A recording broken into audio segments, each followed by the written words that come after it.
when I read the script, I wasn't that worried about it because he really knows this genre well, and I knew that it wasn't going to be like a filmmaker having like an experiment of like, can I do this genre? He was gonna kill it, and he did. He did a really great job. You can, when you see yourself in the mirror and you look that different, it's sort of, you can suspend disbelief or whatever, it sort of forces you to act different.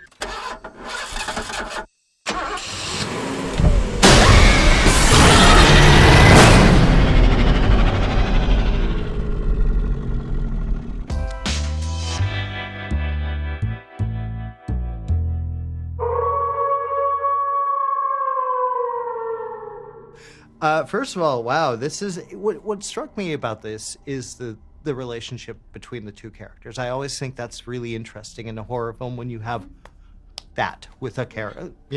What was it like kind of working with Chris there and finding that kind of energy, that relationship? It was, Leigh, Chris, and I, we all had rehearsal and we discussed a lot about, their past relationship and the challenges in the relationship and what got them to this place in a way. And then, so there was a lot of discussions. And also I did a film with Chris, my first film, I did Martha Marcy, May Marlene. So I actually met Chris when I was 16 years old. My first project. So it's like a nice little reunion. I forgot about that. So there was history there. So that's cool. Yes. This time you're playing a mom. It's a little different. Yes, it's a little different. I'm not 16 years old. Leigh is such a good storyteller when it comes to genre. Yes. What was it like working with him and kind of finding this girl and this mother? Oh, well, I'm an actor and I just like enter into the world, I guess. But, it was, I was, when I read the script, I wasn't that worried about it because he really knows this genre well. And I knew that it wasn't going to be like a filmmaker having like an experiment of like, can I do this genre? He was going to kill it, and he did. He did a really great job with this film. And, I had a lot of fun getting to know Charlotte. Well, it seems like it would be easy kind of to step into this character because you're in a pretty much a single location. It's out in the middle of nowhere. There's only a few of you. Well, you would think it's easy, but that's actually one of the reasons why it's hard is because you only have a certain amount of time because it takes place in one night. So you don't want to do like the same thing over and over and over again because it takes place in one day. So you want the audience to feel like they're on a journey within one night. And that was always a thing that was constantly like in my head while filming. It was a very good shoot, but it wasn't an easy shoot. Oh, so okay. Yeah. What I think is so interesting about your career throughout and this is such a great role for you, is that you always play such interesting roles. You're going to go into Fantastic Four. That's cool. What drives you to take on a role? What impresses you? I don't know. It's not. They can all be very different, and I try to pick different characters. But I think I pick parts. I don't like the word characters. I pick parts that the people, they have to have one thing in common, which is curiosity. And I like picking even my friends like that. If people aren't curious, then they kind of like lack depth almost, and there's not so much you can dig deep with them. And it's the same thing when you pick a part. So there's only so much digging you can do. There's only so much you can have somebody be interested or interesting. That's a damn good answer. Yeah, that makes sense. So it's the same thing. It's like, it's people that you're bringing to life from the page.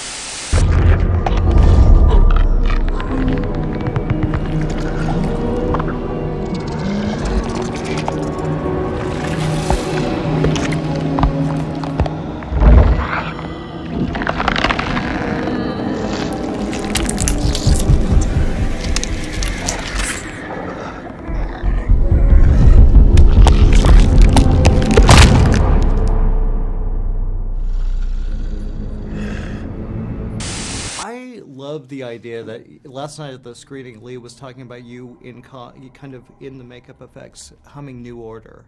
I thought that was kind of funny. Did I do that? Yeah, you did. I gotta say, this role is... Oh, yeah. You did? Yeah. I mean, I don't know. Like, your mind goes to strange places when you're in prosthetics. It really does. How So, long were you that makes sense. under like that? Like, how long would that process take? And depending on the stage, because it's a kind of a slow progression, depending on the stage, anywhere from like 2.5 to 7+ hours, I would say. I can imagine that leads you also to a better performance because you can go dark places. You can, well, when you see yourself in the mirror and you look that different, it's sort of, you can suspend disbelief or whatever, it sort of forces you to act different. I mean, you can't help it, and the way the prosthetics are, it sort of helps you. You have all these ideas, but there's a tactile element where it helps you shape your body a certain way and do it, There's a chest piece that I would have to wear that was pretty heavy, right? So that sort of makes you cave in a little bit, and then your shoulder sort of rolls over, and then your prosthetics on your arm sort of is heavy, so it makes your hand do that. And so everything sort of informed each other, which I thought was interesting. Well, how does it take you physically, mentally? Where does that take you? You think with this, especially this character, it's such a sad character. Yeah, there's a tragedy to it. Yeah. Well, I mean, it's you're always sort of dealing with the physical and the mental and how those things meet. It's interesting because there's a discomfort to actually wearing these things, right? Yeah. So I think truthfully, like in turn, it dials up the level of sometimes like frustration. So then maybe that would help for scenes where I was meant to be angry or feel, when like an animal feels trapped, like I, as a Chris, feels trapped in these prosthetics. So you know what I mean. So they like life and art kind of meet, and they all inform each other. How does Leigh help you? Because Leigh has become such a phenomenal director especially within the genre. What was it like working with him, finding out? Well, Leigh is like, I said this before, but he's like such a film nerd, which I really like, and I like working with those guys. Yeah. And but he has his own sort of world that he's like a world builder, you know what I mean? And he's visually also very like specific. He likes certain shots. He has them sort of pre-planned, but at the same time, he sort of lets you do your thing, lets you play, and come up with your own ideas. So I think it's a good mix of like him wanting something specific, but then also allowing me or us, the actors, to try stuff, and that's the dance. You do a lot of films with smaller cast where it's very character-driven. Yeah. Do you drive for that, or thrive for that? Is a better word for it? No, I'm not particularly. It's not like I'm looking for that, but I think it just so happens that there have been a few movies where whether I've done like a two-hander movie, and I've done where maybe they're more singular character focused or whatever, but I guess it's character and story, and if this is something that kind of speaks to me at the time, it's not. I don't look for that specifically. I think it just so happens to be that sometimes. And you also happen to find very challenging characters. Yeah, but that's why not? Otherwise I'll get bored. Fair enough. Yeah. You're terrific. Really good work. Appreciate it. Thank you. We were in an accident. Daddy, are we gonna die? No, it's my job to protect you. And we were attacked. I think my husband was infected.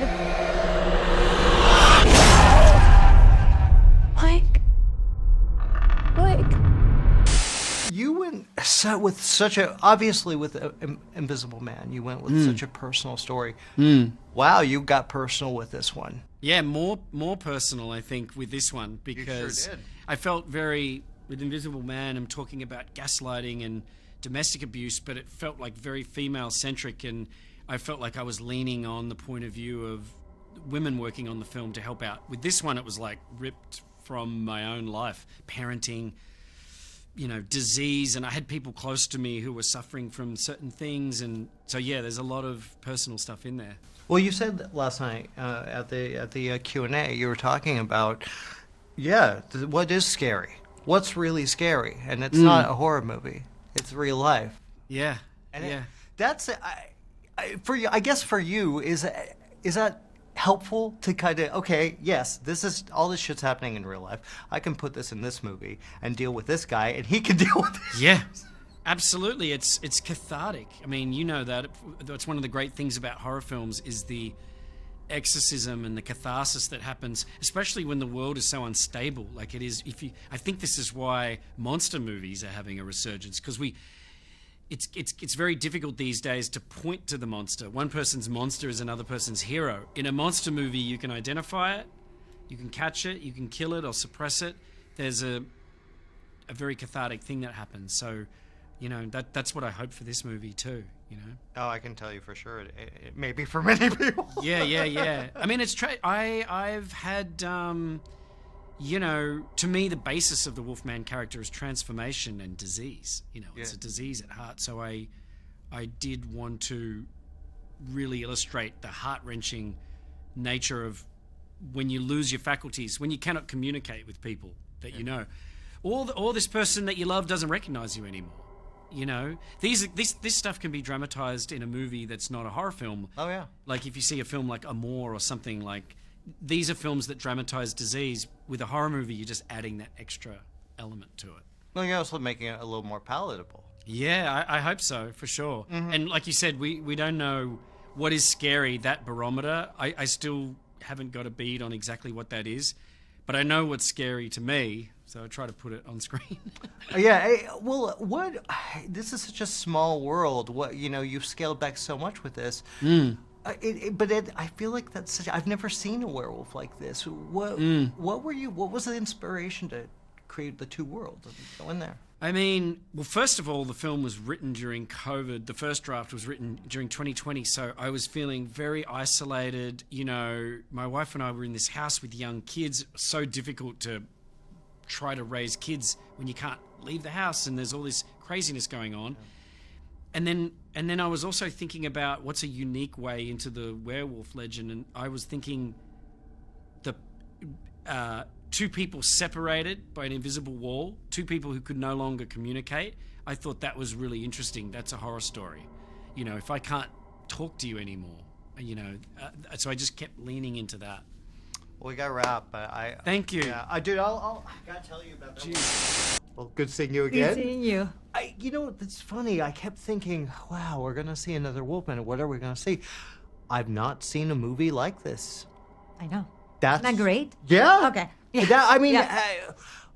What was your involvement? How did you approach Leigh? What was the conversation like? No, I think that Leigh showed us the script, and I was like, well, I was not expecting that because there's some unwritten rules of unspoken rules of and this was like, no, this movie is going, and I was like, yeah, this is a great new fresh take on an old monster, and I think that people want to see that. It seems like we're seeing a lot of, obviously, Nosferatu was a huge hit. Yeah. We're saying Invisible Man was a huge hit. Why do you think we are going back to that in a way? Because I think that because it's something that's so common. Like monsters are it's a great also it's a fantastic way for to smuggle metaphors. Yeah. So I think it's to make movies about stuff that maybe other people will be like, oh, this movie feels like homework, and they don't, because they have monsters and they're fun and scary, and I think people really enjoy that. People enjoy being scared. Let me put it that way. Well, I think it's I was talking to Leigh about earlier. It's there's that kind of, it makes the real stuff that we're really afraid of much easier. Exactly. Talk about this. Christopher is such a fantastic actor. Isn't he? He's incredible. He truly is. And I know that I heard his story, Leigh's story last night about how he got the role. He just says yes. What was your reaction with the cast? And I was. We really lucked out. They're fantastic cast. I think that Chris brings such humanity to the role and such an incredible performance, and Julia brings this warmth and commitment, and then Matilda, the little girl, was just again like a slam dunk. We saw that tape and we're and then we had the family together, and it's very hard when if the family doesn't work, then the film doesn't work. And when we saw them together, we're like, okay, we're good. Now we really have to bring in up. Yes. I feel like there is with horror, you guys have got a lot on your plate. Yes. You got a lot coming up. What are you most excited about? Well, I'm actually in the midst of shooting Five Nights at Freddy's 2. So I think that's going to be a huge thing coming up in December. I've been hearing that. It feels like you guys have a lot from last time. Yes, yeah. So now there's a lot of movies. We have a lot of movies coming out. Woman in the Yard. It's a great film. Obviously, Wolfman coming out. Yeah. And Megan too. Yeah, it's just a lot of horror coming your way. Definitely. I feel like Blumhouse is kind of getting back into the idea of reinventing in a way. How important is reinvention for you? I think you just have to have fresh takes on things, and I think that it's the reinvention is important so things don't feel stale, and I think that's very important to bring new, exciting takes of maybe old stories. I think it's a good way to move forward. Well, I know that someone asked Leigh about what if he could approach another creature feature. What would be if your dream film, if you could take any character from that period and remake it? I'm a Dr. Jekyll and Mr. Hyde. Yeah. I think that's got to happen, right? I think so. Yeah. Because it's that's a perfect. So I think so. Yeah. I don't know. Is there a world out there? Do you think there's a world out there to make this bigger? Yeah, I think so. I think there is. We don't have it yet, but I think there is. Yeah. Yeah, we'll find it. We keep getting close, but yeah, exactly. No, I think that it has to be the right one. So I think But you get people like Leigh. You get people. What do you look for with a director? That has a vision. You know what I mean? Like, they knows exactly what the story that they want to tell. I think that's the most important thing. Yeah. That it's like, this is it, and this is why I'm doing it, and here it is. Well, Leigh knows that. He definitely does. Yes, absolutely. We got to wrap it. It's nice. Thank you. So nice seeing you again. Thank you for clicking on our video, everybody. If you like what you saw here, please make sure you like the video and subscribe and share with your friends who like this sort of content. JoBlo remains an independent company, and we appreciate all of your support.